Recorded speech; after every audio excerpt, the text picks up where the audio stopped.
You know, architecture isn't just there to protect us. It's there also to comfort us. Great buildings can reaffirm ideas. They can restore old memories. They can change the way we look at the world, even how we look at ourselves. Ironically, those experiences can also often be found in the simplest of buildings. I mean, take this treehouse, for example. I mean, it is bound, isn't it, to evoke childhood memories of waking up in the canopy of the forest in the wilderness, you know? And yet, when we start to build, when we have to deal with kitchens and lighting and building regulations and planning and mortgages, then it is so easy, amidst all the stress and the pain and the financial worry, for these big ideas to be crushed, to be lost. The architecture of innocence is not easy.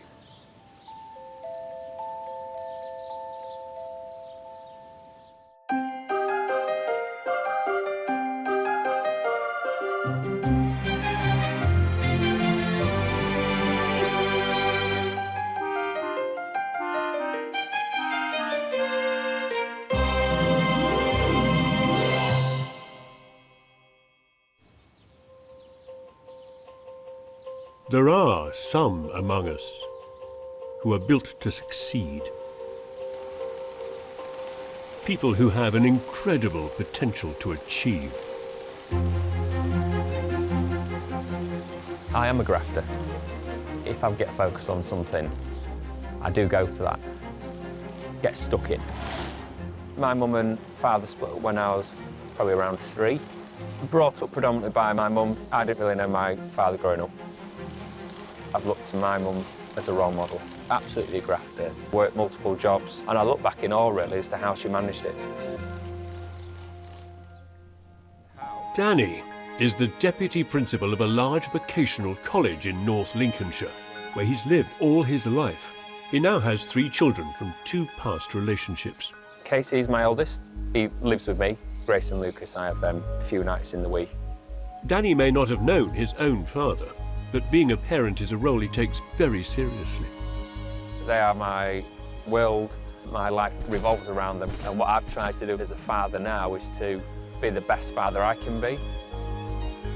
He's now planning to build a new home for his children to grow up in, within the 2-acre garden of their current house. So this house is going to be a framework for my children's childhood. It's that hub for us all, just to come together as a family and just to enjoy our time. Keep it tight and then turn that. Good luck. But Danny's dreams of perfect childhood for his family will be governed by one very practical truth: money. I'll do. Good girl. I've got a little bit of a reputation for being what I like to call frugal. You know, that comes from growing up and not having stuff and not having money and not having excess. And that's ingrained. That will never go. I don't have hundreds of thousands of pounds in a savings account, but I'm quietly determined that I'm going to get there.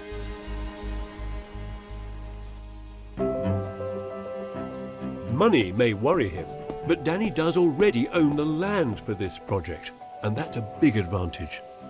So this is a site. Right on the edge of the village. Yeah, it's surrounded by fields, really, all the way round. Beautiful. Belter of a site, I have to say. So there's your bungalow right back there, yeah? That's right. Did this land come with the bungalow? Yes, it did, yeah. So the house, to me, looks as though it ought to sit. It's round about here, you know, you drive in, there you are, and you've got these long views to the south. It's not going to be here, it's going to be further down the site. Nestled in among the trees. Absolutely, yeah. Come on then, let's go and have a look at it. Oh, it's so pretty. This site seems to grow as you move through it. Oh, that's nice. There's a beach and a couple of sycamores and the pond. It's a delight. Yeah, yeah. From what I've been told, the chap who lived here, I think his wife wasn't best pleased that he went out fishing all the time, so he said, OK. So he built himself a pond. There's loads of carp and loads of fish. So do all of those trees stay? They all stay, and they actually form a really nice natural boundary to the house where it's going to nestle in. It's that sort of treehouse concept we've gone for. So you're able to build without having to destroy too much? The house is about the site, you know, it's not just house, it's actually the site, and I really want to sort of protect the site. Where that large walnut tree is, there's going to be a really large timber garage. So you're not integrating the garage No, into the house completely deliberately? separate. For the children to be able to grow up in an area like this is a real opportunity. But they've already got this. They have, They yeah. can already come down here. It's a different experience. So rather than coming down here to play, we will be living down here. It's going to be quite an exciting place to live, isn't it? Dynamic. Danny's architect, Kate Kelly, had to produce a spectacular nature-friendly design to satisfy the planners and her client. They'll start on site by pouring one large slab and 12 small pads that'll support steel stilts to hold up a set of 3 treetop pods. Steel will also support a deck cantilevered out over the pond to connect house, water and wildlife. Precise prefabricated timber panels will then be brought in and assembled at speed to form the main body of the house, as well as the walls and roofs of those treetop bedroom pods. Glazing will be critical for a building all about connection. Bifold doors will open to drink the views south and west, while the bedroom pod windows will offer bird-eyed views of branches and the leaf canopy. This home is not greedy, and the interior will be compact and controlled.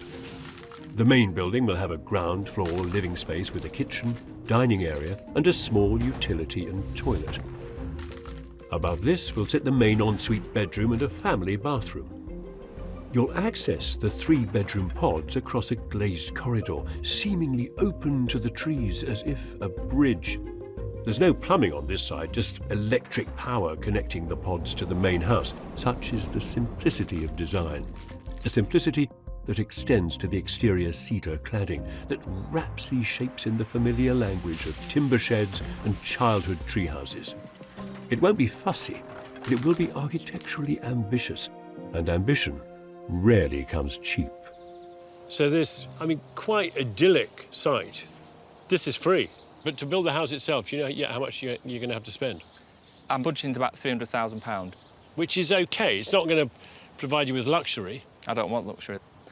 I want the house to do what it wants for me and the family, so I don't want design or anything fancy. It needs to be very service our needs. So I'm very confident we can bring it within that budget. Where does the money come from? Selling the bungalow should release a couple hundred in total, and then looking at funding the rest with a self-build mortgage. You top up from 200 to 350 with £150,000 of self-build mortgage. From 200 to 300. 200 to 300. Don't add 50 grand on it. Yeah. Have I already, Yeah, increased the budget to 350? Yeah, no, it's not. Amazing, is it? Why did I do that, I wonder? I wonder.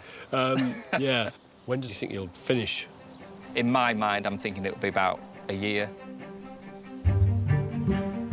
3 months later, Danny's bungalow has sold, and he's now waiting for the delivery of his new temporary accommodation. Yes. And his mum, Sue, is with him for moral support. What's your concerns? Are you nervous? What could possibly go wrong? The fact the caravan won't fit and I spent £6 grand and wasted my money, that could go wrong. Danny's site does suffer from a long, narrow access track. Not great for manoeuvring 6 grand caravans. Just touching a pole. At least we're in. Cracking job. We're in! Yeah! And now it's getting it down to the second part, which I'm slightly nervous about now, given how tight it was there, so. Are we just twisting it this way a bit, yeah? Soon, the whole community is out to help. And I'm just going to knock that corner off there. Are we passing that? Oh, that's good. Loads of room, mate. Keep going. Slow down. Watch the back end, he's going to reverse on. We're going to a bit of an angle. Push! With some serious Lincolnshire muscle and only a few battle scars, the family's new home arrives on site. But a month later, the only person living in this well-travelled caravan is Danny's eldest son, Casey. Quite extravagant, if you can see. Lucas, can I have a hairbrush, please? Danny has Lucas and Grace 3 days a week, so he's made the wise decision to stay with his mum, a few miles from site. So this is where I and the kids sleep. I sleep on the floor here. But yeah, we're all together, aren't we? Which you don't like, because then I can make you go to bed. As a self-confessed minimalist, Put the cat light money box down, Grace. living in this museum of knickknacks can't be easy for Danny. My house, it's fair to say, won't look like this. I think I'm probably quite clinical and decluttered because of this. It's all lovely stuff, don't get me wrong. There's just a lot of it. Who needs 10 spatulas? That's what I say.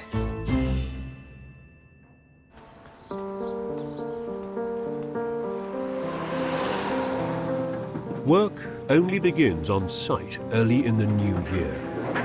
Now we've broken ground, now the guys are on site, there's a real momentum. Danny wants to be closely involved with this project, but he has engaged Mike Hill, a professional project manager, who should help to keep things broadly on track. It is a lifetime home for Danny, so I think he decided that project management was probably the better way to go. Overall, the savings we will make will certainly be more than the fees we charge. Mike may fight to protect the £300,000 budget, but when it comes to digging holes in the ground, there's always the potential for a few nasty surprises. According to the plans, there's a high pressure mains sewer run under the site somewhere, so if we come across that, we've got a problem. One dink with a digger and things could get messy. Just hoping that it's not going to get in our way. If we find it, we're going to have a big rethink. As they work carefully, the diggers do unearth some good news. A large seam of limestone sitting just 1.5 metres below the surface. So that means much less concrete for this sustainable woodland home. Quite unusual for the area. It's either clay, running sand or bad ground in this area. So having this stone layer down there is a real bonus and quite a cost saving for Danny. Now, Danny can only hope that the sewer pipe stays undisturbed. Danny's reimagined tree dweller's house is still very much firmly stuck in the ground. 2 days in, and it's safe to say the £300,000 budget is already under threat from the possibility of a main sewer line running through the site. There will literally be a shower of shit, and it will cost me money. The exact position of this pipe is not recorded. But the following morning, with the excavation coming to an end, it's clear the pipe will stay hidden. I was a little bit nervous about it, only in terms of the repercussions of the time and obviously the inevitable cost as well. So I'll be honest, it'll be the cost that'll check Danny. I'm just pleased we haven't found it, so we can spend money on other things. Spend money? I would certainly do that for you. Yeah, I know you can. Just a few days in, it's already clear that Danny's frugality will be a big influence on this project.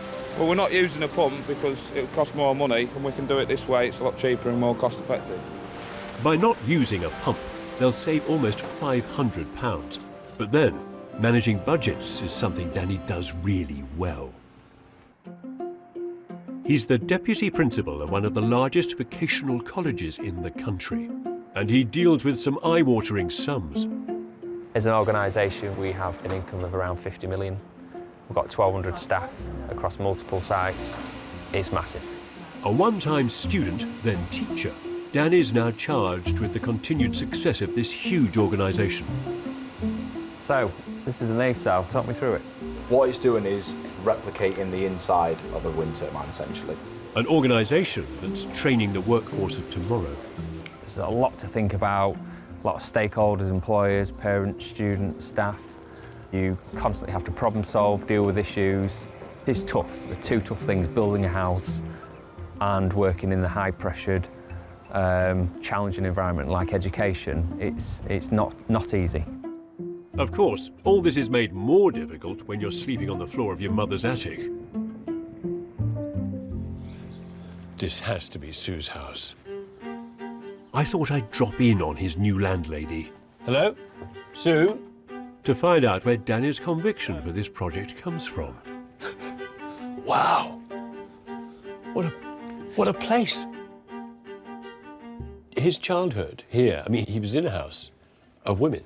Yes. Because his father was absent. He sort of had to grow up really quick. Yeah. Because he was the man of the house. Just tell me about life as a young mum? It was very, very hard, and it wasn't easy, and the kids did miss out on a lot.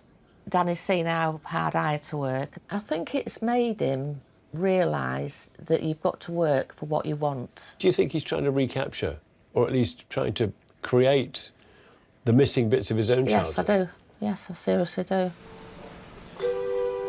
But it seems that rebuilding that childhood is taking longer than Danny thought. 6 months into a year-long schedule, and at last the steel has arrived. It's been a little bit frustrating, just some of the drawings and fine details really with the engineering aspect of it.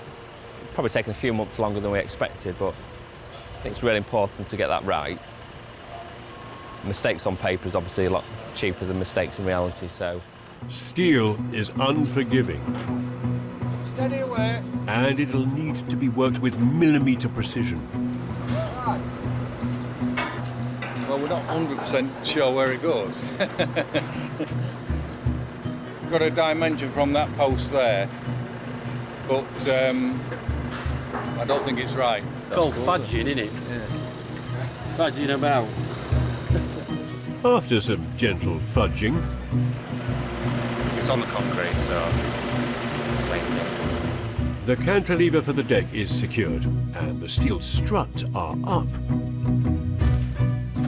What do you think to the steelwork then? It's cool, it's big. So the whole project really centres around the children.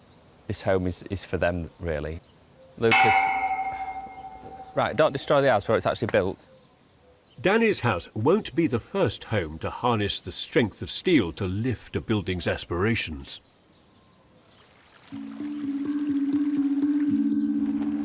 In Berkshire, there is a quite remarkable house designed by the architect John Pardee, a house raised on steel. It's a floating house. This striking new home demonstrates the drama of suspended living.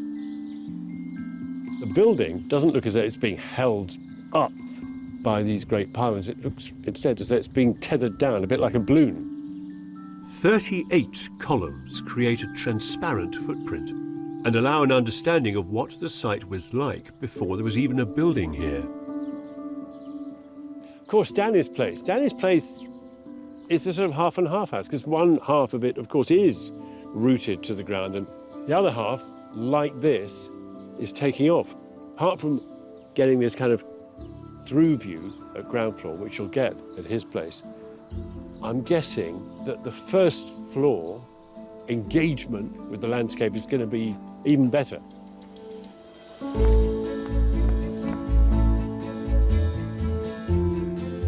How beautiful. It's a great window down there. It just draws you on. The interiors are simple and elegant, amplified by the treetop views that characterize every room. Danny's design aspires to this natural connection, but this place is elevated for a serious reason. We're in a floodplain, we're in a natural floodplain, and we're 2.5 metres up off the ground, and it does flood nearly every year. Nearly every year? Yes, yes. OK, so this isn't a conceit. This is very much a necessity. It is. When we started building, we were lucky that year it didn't flood at all. So it was a costly build, and it took a long time, longer than expected. For you, though, did the building deliver in the end what you expected it? Did it? It delivered more than I expected. It's a dream come true. Danny's project shares the ambition of this building, but with just £300,000 to spend, it'll have to come in at a fraction of the cost.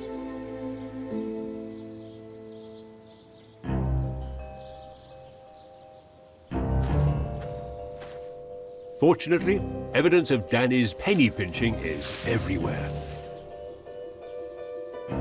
Now that is a dunny with a difference. He is so tight that he hasn't even bought a toilet roll holder, or a seat for that matter. Boy, does he know how to save money. 7 months into a year-long schedule, and it's hard to tell if Danny's been saving money or just not spending it. Progress has been painfully slow. There was just some delays really between lots of engineering drawings, architects, so we didn't break ground till January. Probably underestimated that, if I'm honest, in terms of how long that would take. I mean, what have you been doing? Making deals, trying to get the best value we can for products. Steel has gone up threefold in, what, 2.5 years? Well, the steel came in probably around 10 grand more than we thought it was going to be.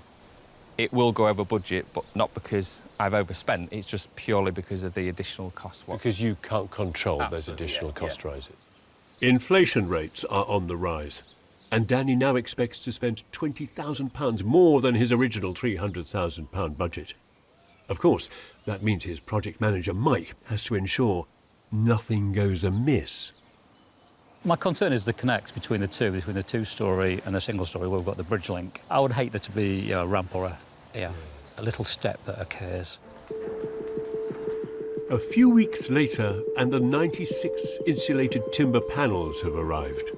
So the whole house has arrived on the back of the lorry. The wooden walls are placed onto a low loader and driven down the narrow lane to the site. So you're feeling confident? Yeah, I'm very confident. But as the walls for this treehouse home go up, it seems some of the measurements have gone awry. If you look at the connection between the bedroom pod unit and the main building, that steel should sit into that pocket. So technically it's about 300 millimetres too high. There seems to be a serious design error somewhere. If the seamless join between the pods and the main building is to be maintained, then either the steels will have to come down or the timber frame built up. Either could cost thousands. Significant difference. It'd be interesting to know who's expected to pay for it.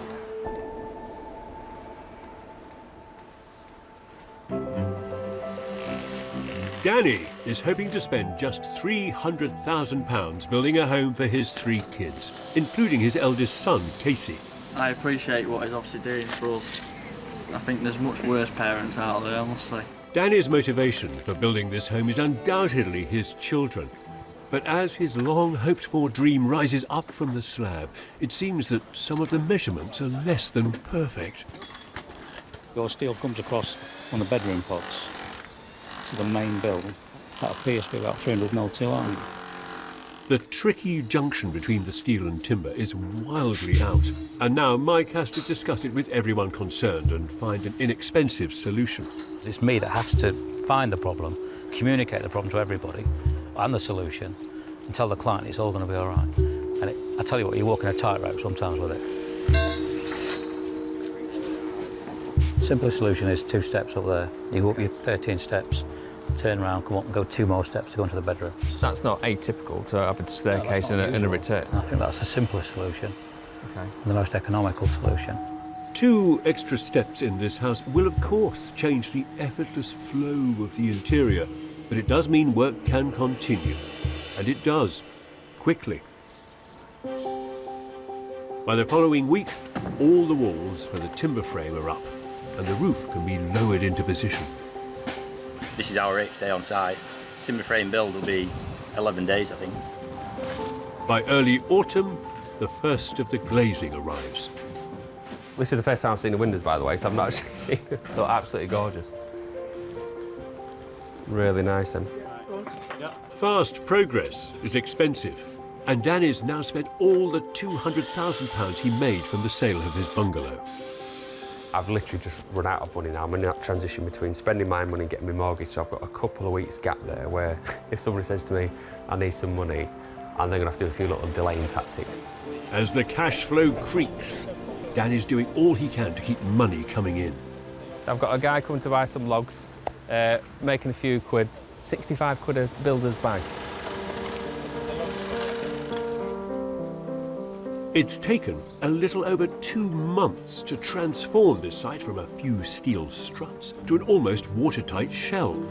Danny's building has arrived. Lo, there is a building, hidden. You sort of can't quite see how much is there. Though there's a lot more than when I was last here. Across the threshold. Ooh. It's kind of really progressed. I mean, there's a man up a ladder putting in cabling. It's first fix. Right, first floor. Oh my word, the steps of doom. Look at this. Look. This is meant to be flush. The difference is so huge, however, that it actually does look deliberate. The only concern I have is that when this staircase goes in just here, whether or not this change in level between what is effectively two buildings, whether that's just going to feel like some kind of Victorian boarding house. You know, when you said that the floors would meet just like that, I mean... You asked me what concern I had, and I said that was my one concern. Yeah, it's like the top of the floor met the bottom of the other one. Which I knew this would come back. It's the depth of the easy joists where the problem arises. So it's taken a while to figure out where it was, but it is the depth of the easy joist. Let's be grown up and not apportion blame, but whose fault is it? I wouldn't like to say, actually. Completely down to miscommunication or lack of communication.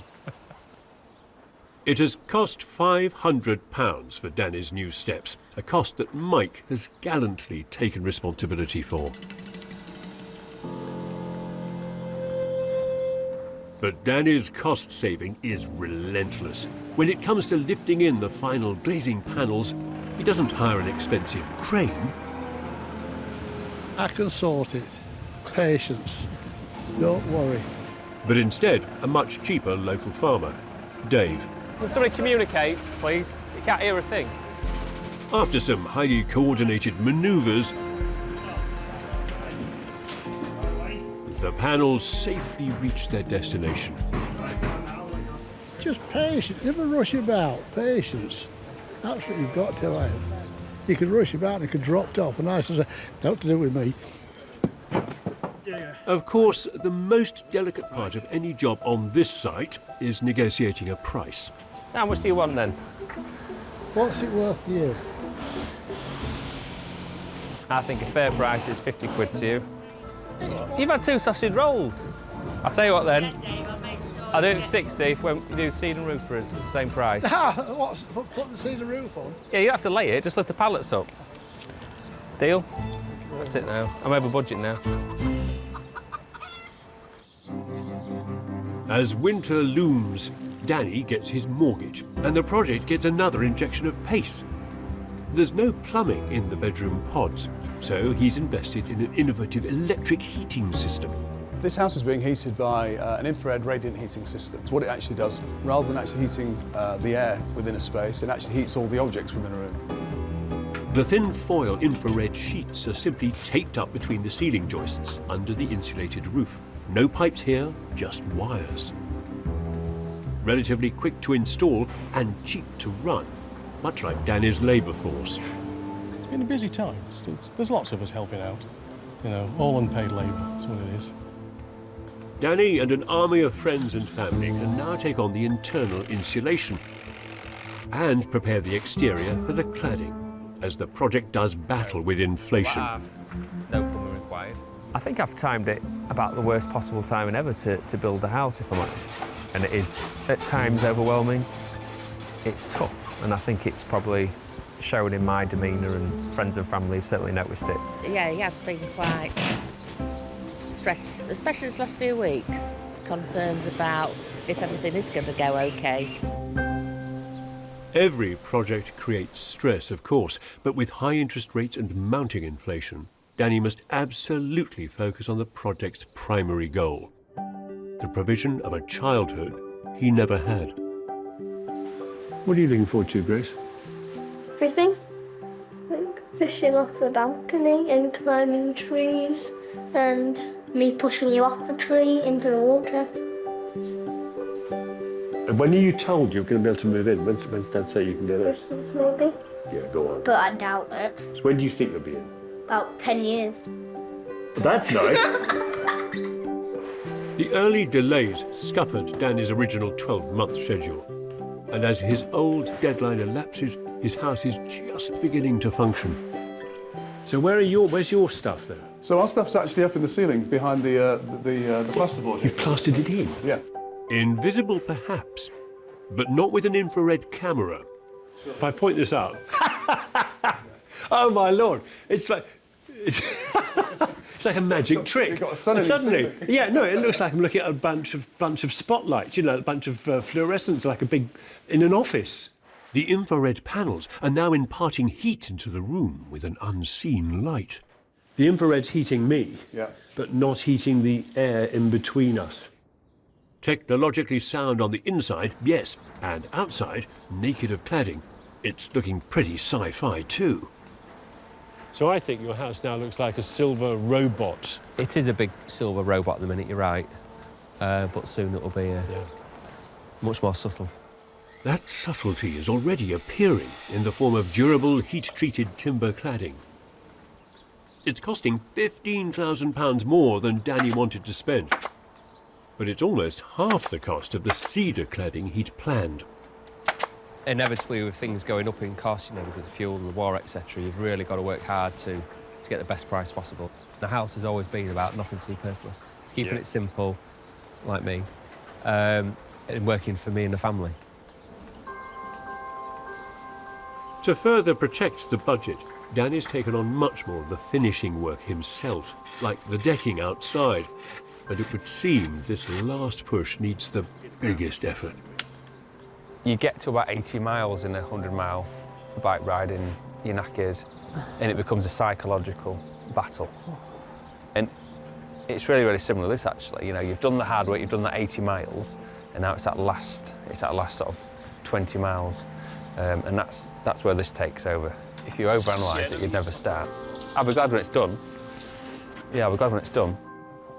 The building is a set of simple, pure shapes, and these careful finishing touches will define it. What a beautiful, tranquil little spot this is.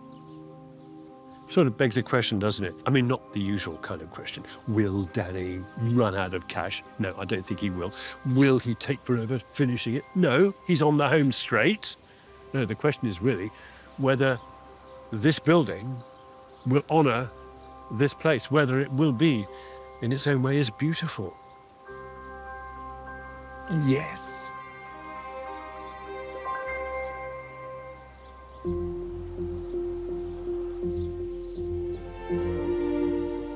The expansive terrain of North Lincolnshire has served as the backdrop for Danny's entire life. Almost 2 years since I first met him, I'm hoping this secluded corner of the county has been transformed. Well, the solar panels are in. There are plenty of them. The garage is built. But how's it? Can't tell. Once just the bottom of their garden, these trees now cradle a new home for Danny and his children. How about that? It appears to be done. That's a tree kissing a finished building. Even when I stand at the front door, this building wants to half hide in its green canopy, the timber cladding happily at one with its living cousins. Oh, hi, Danny. Hey, Kevin, how are you? Yeah, I'm really well. How are you? Very well, very well. Congratulations, because this looks really something else. Thank you, I appreciate that. No, it really is. A good building should look interesting from far away, and as you get closer to it, it should get better and better. And this does that, because it glimpses and teases you. How long have you been living here? A couple of months now. Oh, great. Yeah, a couple of months, yes. Enough time to get settled in and... How exciting. And start to relax. You're a man who doesn't do too much in the way of relaxation. So I'm wondering how easy that's been. Yeah, it's not been an overnight thing, and all the sort of stresses and strains of building has just melted away as opposed to just disappeared. Danny has stayed resolutely true to the intentions of the original design here. There are embellishments, like the delicate chain-link water drains around the undercroft beneath the pods. Can we go on a walk through this beautiful forest? Under the house, yeah? I just always thought this would be the most glorious experience, and it is. Look at this. Beautiful stuff. And silver. I mean, like the silver birches over there. I mean, each one is almost individual. Just like the trees, they really reflect the trees, don't they? Bit of bling, we've got some of the LED lights. You've actually splashed out on something. Stop that. I splashed out on lots of things. I got a good deal on them, though. I bet you did. Emerging from the gloom, you turn to face a building that revels in its setting. Look at this. The trees don't want to hide it anymore. It's so splendid.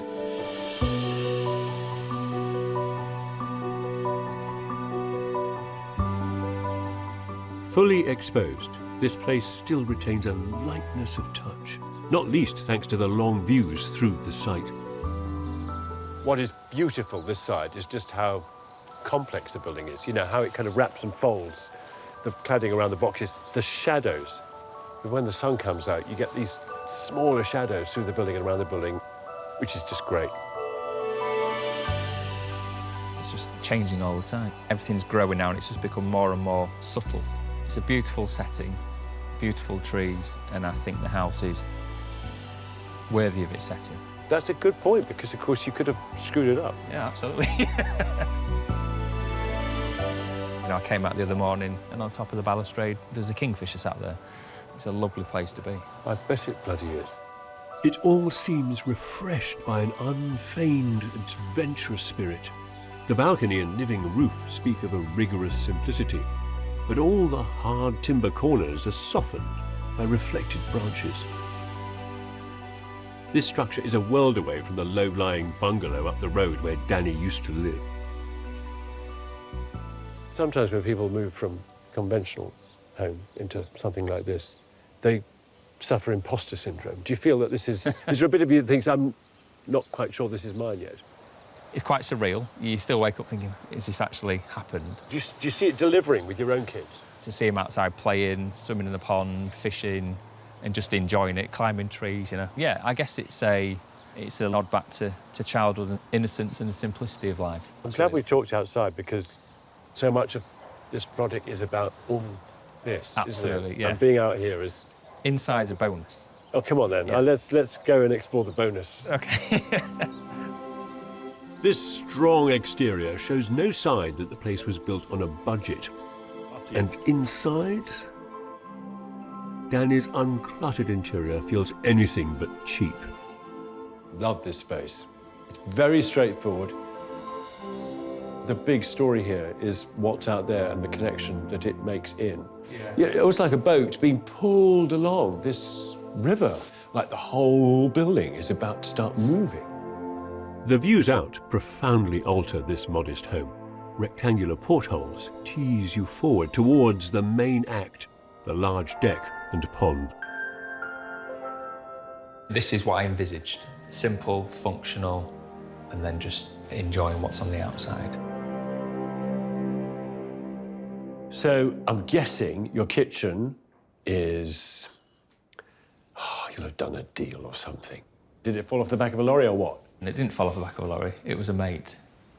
A good friend did the kitchen, the bathrooms, the utility rooms, the wardrobes, the bedrooms, en suites, so the full shebang for 26k. Oh my word. I've ended up using people I know to do pretty much all of the inside. And it's not just necessarily the price where you're saving, but they're doing you a really good job. You know, you don't mind paying, even if it's full whack. Well, you do mind paying full whack. But what's more important is you get the quality workmanship as well. I want to explore the pods. And also, I want to visit the Step of Doom. I always thought this could compromise this building. And yet, weirdly, it seems all right. It's turned out really, really well. And I think it's a real success because it's a step into a different part of the house. It's a real demarcation. Danny's balconied bedroom suite and the family bathroom are all on this level, meaning there's no need for cumbersome plumbing in his treetop pods. Oh, I like that view. That's clever. But I particularly like this view. Wow. You're in a treehouse. Yeah. And it's telling you that all the time. The building's amazingly simple, but the views are constant pull and delight, and the diversity and change, you know? These pods house 3 simple bedrooms, and because the heating is hidden in the ceiling, there are no annoying radiators to distract you from the mesmerizing views. This solar-powered electric home, its walls thick with insulation, will be uber efficient and cheap to run. Of course, the functionality of this home is of little interest for the primary occupants. What's your plan for this place? Have you got any plans? Making a total mess. Trashing the place. Yes. How do you feel about your dad doing all this? It's impressive, definitely. It's different, and everyone loves a bit of difference, don't they? Yeah. I would say. Yeah. I don't. Just be cheeky, aren't you? Shut up. Yeah, you know you like it. You know you like it. As I say, you'll love it when you bring your girls back. Tell you. The boys might enjoy the street cred of living in a floating house, but Grace, she's more in tune with the connection this building makes to its surroundings. I don't wake up with a view of the trees. What's it like in the morning? Well, when I wake up, I look out my window for at least an hour. What have been the best things you've seen so far? Probably the robins. It's out of that window there. Oh yeah, on the birch tree. And watch the clouds go by. Your dad, how do you feel about him now, about what he's done here? I'm proud of him. Do you think that you would ever do the same thing? Would you build a house, do you think? Yeah, definitely. This house will not only protect Danny's children, it'll help to teach them, nourish them, and possibly empower them to follow their own dreams. What more could any parent want for their child? Have you got your old Danny back yet? Yes. Because Danny, project manager, was quite fearsome, I thought. He had his moments, yes. Yeah, it's more chillax now. Oh, very good. That's a modern saying, isn't it? Chillax, yeah. Do you wander in and say, oh, you just need a few more things in here? Well, yes, I do. But I'm working on that, and that will happen. I mean, how important do you think this building is to him? Well, it's definitely his forever home. Yeah. There's going to be so many memories made here, it's going to be unbelievable. Just great to see it actually done. Yeah, even the birds like it. Can you hear them? Any romantic vision in this project was always delicately balanced with Danny's focus on cost, a focus he maintained throughout a period of dramatically rising inflation. You said to me you were going to spend 300 grand. And I immediately, at a slip of the tongue, just said 350, thinking it can't be 300. What was it nearer? This is the point where you say I was right and No, you was no, wrong. I'm not interested in that. No. In terms of what I've cost to build a house for everything is 375. Okay. The build cost, yes, more, but borrowing cost was a real important part for me. I didn't want to end up with a house where I had a huge mortgage. Coming in at 375 is a massive success, and that's a testament to everybody who's helped with this. Danny may say this home is for his children, but I'm beginning to see just how important it is for Danny too. What would the 10-year-old Danny say to you? What would he think of this? I don't think he would imagine in his wildest dreams that he'd be building a tree house and living in it with 3 amazing children. The 10-year-old Danny wouldn't have dreamed it. Yeah. There was lots of elements of my childhood that weren't great. Those things shape you, and for me to stand here and say, I'm proud of myself, it's important. Yeah, I've achieved something. I've put a lot of time and energy and been part of a huge team to get this done, and there's something tangible here to say, yeah, this is an achievement.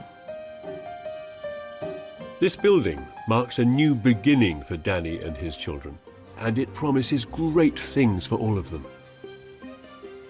I'm pleased he says he's proud of this new home.